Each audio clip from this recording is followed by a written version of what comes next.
Let's begin just kind of taking a big picture look at the Notre Dame offense and just kind of where this group is right now and who it is. I mean, look, we all know what the expectations are. We all know where the Notre Dame offense has been. We know where the Notre Dame offense needs to get to.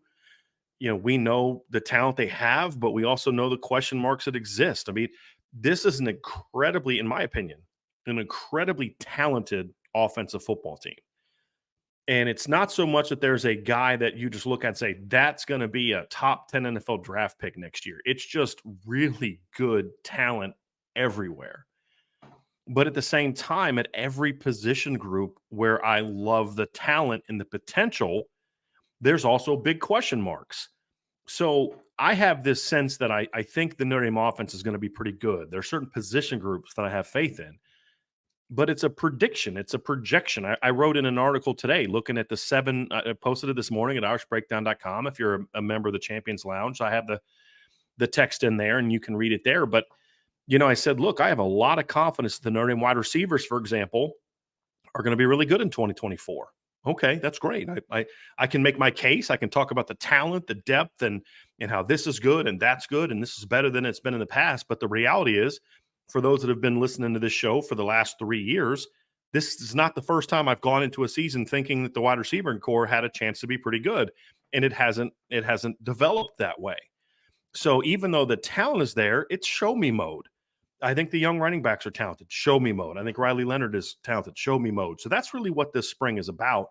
It's look, there's a lot of potential. There's a lot of talent, but there's a lot to prove. So what is the spring about? Is the spring about saying, okay, coming out of the spring, we're going to know for a fact that they're great here, here, here, and here, and they're going to be an elite offense? No, it's not really that.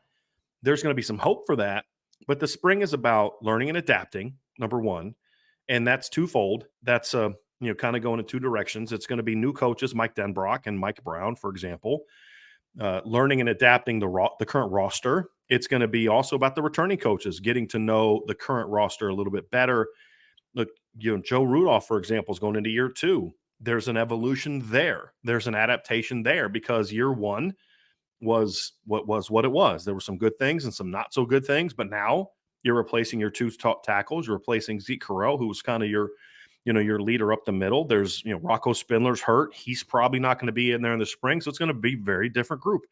He's going to have to adapt. He's going to have to adjust. And so that's true across the board. Dylan McCullough, my opinion, one of the best running back coaches in the business.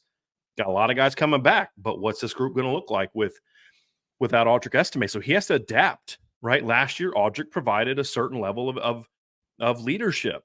Now that's gone. So he's going to have to adapt. And then, of course, Mike Denbrock's going to have to kind of take a big picture, look at his offense and say, hey, listen, this is what I've done in the past. This is what I did at LSU. This is what I did at Cincinnati. Those two things weren't always the same. This is what I did at Notre Dame.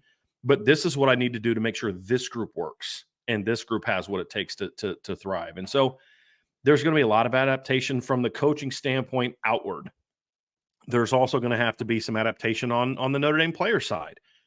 Obviously, the new players, receivers, are going to get a new position coach. The offensive line is going to have to, I don't want to say buy in because I think that's going to make it seem like the guys on the team weren't. But just like, hey, look, we've got to continue to make sure we are taking to the coaching of Joe Rudolph, and that's true for the running backs and it's true for the quarterbacks, to say, hey, look, now we know the coach better. We know what his expectations are. We've got to continue to evolve as players as well.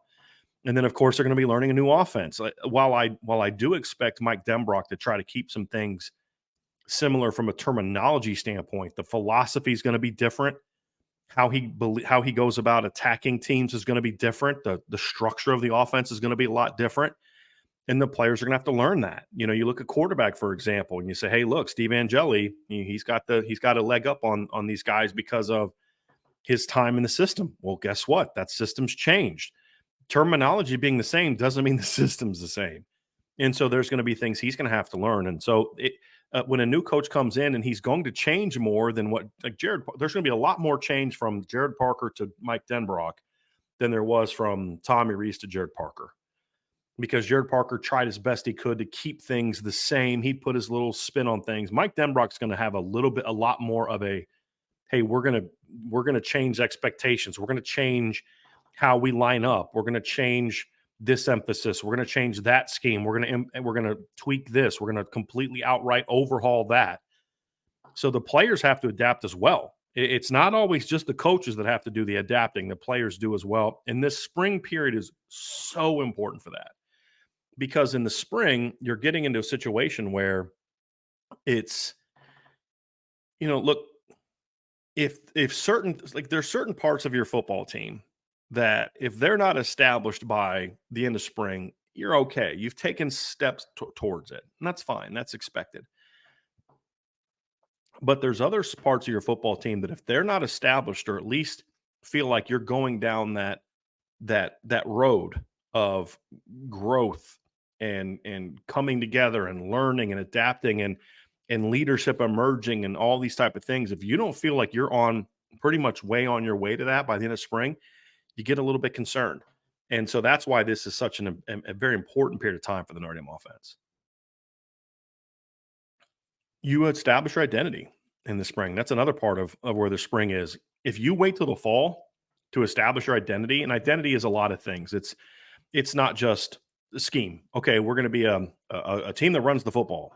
Okay, that's fine, but that's not identity. We're going to be a team that runs 11 personnel a lot. Okay, that's great. That's not your identity. Your identity is how you go about your business every day. What are the things that you focus on? What are the things that you look at and say, "Hey, this is what defines us as an offense." Running the football is not a way to define yourself. It's how you run the football. Are you a team that is physical? Are you a team that's disciplined? Are you a team that's multiple? Are you a team that's going to say, "Hey, listen, we're going to insert our will onto other people"? Are you a team that says, "Hey, we want to spread people out and we're going to be more of a fast up tempo type of team"? Those are all parts of an identity that go beyond just what plays you run or what your run pass splits are. I know as fans, we kind of look at identity as like, well, they run the ball a lot. Okay, but that's not an identity. That's an offensive system. An identity is the thought process, the style of play, the mental attitude that goes into that. If you're a team that runs the football a lot, fine. But what makes you successful? Is it just that you have great scheme and great talent, or is there a level of focus every day that has to be preached? Is there a level of technical excellence that's demanded on a daily basis? Is there a standard set that, hey, we are not going to be okay letting this go on this day? I don't care that it's a random Tuesday morning practice in the middle of spring. That's not who we are. And so those are all things that go into identity. Are we a finishing team? I don't care if we ran for 30 yards. That's in the spring. You didn't finish that play. You didn't finish that block. When you play against Texas A&M, when you play against USC, that won't be good enough. And that's all part of identity. That has to get established in the spring. You build on it in the summer and fall. But if you're coming out of the spring and you don't have a sense of what your identity is as a team, we're a team that's about focus, discipline, technical excellence, tempo, high level execution, those type of things, then you're going to be in trouble. You can tweak your offensive system a lot after spring. You're gonna go through spring and you're gonna say, "Hey, listen, going into spring as a coach, I thought our team was here, but at the end of the day, we ended up being better here than I thought we were. We're a team that I thought we would be really good at doing this, but we ended up being really good at doing that." That stuff can be changed and altered as you get into the summer and into fall camp. Again, that's not identity. Identity is, if you aren't a team that competes by the end of spring, then it's going to be hard to establish that in August. If you're a team that doesn't take pride in doing things a certain way by the end of spring, after you've had January, February, March, and then a whole month of April practicing, then that's a problem. So those things have to get established by the spring. The scheme, the personnel, all that kind of stuff can be adapted in the summer and fall as you learn more about your team. But it's about learning who you are in here and up here where the spring is so important for this football team. You're going to have position battles that are going to rage in the spring. Some we know about and we'll talk about. If this team is as good as I hope it can be, there's going to be some offenses, or there's going to be some battles that emerge that we're not expecting. Somebody's going to be like, wow, I thought that guy was going to be the guy at such and such position, but so and so stepped up, and boy, this is interesting, right? Like this is a great it's a great conversation to have. I didn't think we were going to be talking about this being a potential open spot in the fall. You hope that you see some of those things. The spring is a great time to find out who steps up, and there's two aspects of stepping up. There's the performance, aspect of it, which is this player's got to step up and perform well. This guy's got to, do a good job. Who becomes the playmakers outside? Who becomes the playmakers at running back? Who's going to step up on the offensive line? We'll get into all that stuff. But then the other part of stepping up that's important for a football team is who steps up when it comes to leadership. And I think on defense, I talked about this last week. I think on defense, there's a lot more established. Hey, this is guys that we expect to be leaders, right? I mean, you expect Xavier Watts to be a leader. You expect Jack Kaiser to be a leader. You expect Howard Cross and guys like that to lead. So you at least feel that there's a foundation. I don't know that there's that same foundation on offense. So who are those players going to be? Is it going to be Riley Leonard? Does he kind of step in and kind of emerge quickly as a leader on offense? You need him to be, but it can't just be him. Who steps up at the skill positions? Does Jaden Thomas kind of look at the void from a leadership standpoint and say, hey, this is on me. I'm taking this. I'm going to be that guy. Does a young player kind of start to show that? Who is the guy up front on the offensive line? So there's a lot of those different question marks that have to be established this spring as well. And when you talk about how this team develops, and when you talk about identity and you talk about adapting and you talk about expectations and raising the bar and all those type of things, you can't do that and say that it was successful if at the end of the spring you don't have a level of leadership emerging from your football team. Ideally, that has already started. Ideally, that started in January when they got back for summer workouts. Leaders usually tend to step into that void as soon as a team starts to come together in its current form. So when this team meets in January after the season, it's not the same team anymore. There is no Joe Alt. There's no Audric Estime. And you say, well, yeah, but they had to play without those guys in the bowl prep. Okay, totally fair. But during bowl prep, you also had JD Bertrand in bowl prep. You had Javante Jean-Baptiste in bowl prep. You had DJ Brown in bowl prep. You had certain guys in bowl prep that aren't there anymore. And so you're still a new team. You have some new guys. You have new transfers. You have new freshmen. You have new coaches. So this team in its current form has never been together until they got back in January. The players that have that natural leadership ability will start to showcase that right then. And you, as a coach, you play to that. You build to that. So I'm going to use Jaden Thomas as an example because he's the guy that my hope is kind of steps up and becomes that type of leader at wide receiver. He starts to say, hey, guys, this is the standard we're setting at wide receiver. I don't need Coach Brown or Coach Denbrock to tell us that we've got to work harder than everybody else, that we have to take more pride in how we go about our business every day, that we should need a coach to tell us when we drop a ball, we're doing up downs or push-ups or whatever. We have to set that standard. And that starts in January. That starts in the weight room. That starts in the private workouts. And if you don't have that emerge in January and February, then you've got a leadership problem.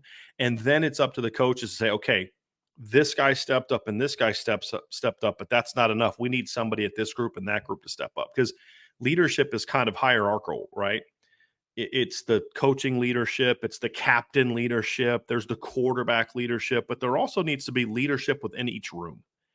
Even if they're not captains, there's guys like, if you don't have a captain at running back and the running backs are in a meeting, going over film together, whether they're with Coach McCullough or not, there has to be leadership in that room, and it can't just be the position coach. So that's true everywhere. That's true at tight end. It's true at offensive line. It's true at running back, quarterback, and wide receiver. And so if you don't have that naturally growth from there, then you have to find a way to build it a little bit more. I'm trying to think of the way to say this, but it has to be a little bit less organic and more manufactured. And that's okay. That's part of developing leadership as a team. I'll say this: the more organic leadership that emerges, the better it is for your football team. Every football team, even the best football teams, have somewhat of a manufactured level of leadership. hey, this kid I think has leadership potential, but he's not willing to step up. He doesn't speak out. He just kind of waits for his time, but I need him to step out more. So you can sit down and talk to the kid, or you can put him in positions of leadership where he has to make decisions. This workout group, okay, you're the guy that's making sure everybody's going. Hey, we're in this weight room program. Okay, we're in this competition program. You're the captain of that team. Go lead your team. Put him in that position and see how he responds. Some guys will respond well, some won't. But that's how you get manufactured leadership, and that's okay. It's good to have some manufactured leadership. But we're going to find out from this offensive football team this spring if they have the necessary organic leadership, the natural leadership, the guys to say, this is my time, this is my team. And what does that mean? It means I'm taking accountability for who we are and how we go about our business. It's not, I'm the guy that gets to speak in front of the room. I'm the guy that gets the first rep. I'm the guy that does this. That's a manifestation of leadership.